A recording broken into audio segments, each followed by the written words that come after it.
You've now got a flat fee model that you've introduced at Fynbos. How does it work? So, going back to that value chain, we've tried to insert ourselves in the intermediary space, right, and say, it doesn't make sense in a digital age for you to pay a fee for access to a digital platform that's based on the amount of money that you're investing through the platform. The cost for us to serve a person with R1 million and a person with 100,000 Rand is exactly the same. It's a fully digitized end-to-end platform. So we felt like the way we want to charge for the service is based on what it costs us to deliver the service.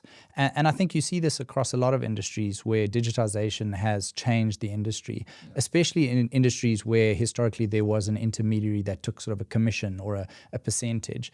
So Fynbos is positioning itself as a digital platform that allows people predominantly to DIY, so self-serve, access to these funds and fund managers and products.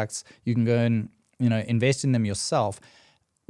That doesn't do away with the need for financial advice, but by doing that, we believe we're setting up our customers to get better, objective, transparent financial advice. They could either get it from us or they could get it from someone else, but we're not going to extract a percentage from their investments and pass that on to their advisor as the fee. It sort of forces everyone to lay their cards on the table and be transparent. We charge 100 Rand a month. This is what you get for that fee. If you want advice, pay someone for advice. And it could be a half-hour consult or it could be an ongoing retainer. As you say, I think the real value that a financial advisor provides is getting to know you and understanding you as a client. And it's a human relationship. And there are going to be situations, I think, where, and we see this especially amongst younger generations, they want to do things themselves.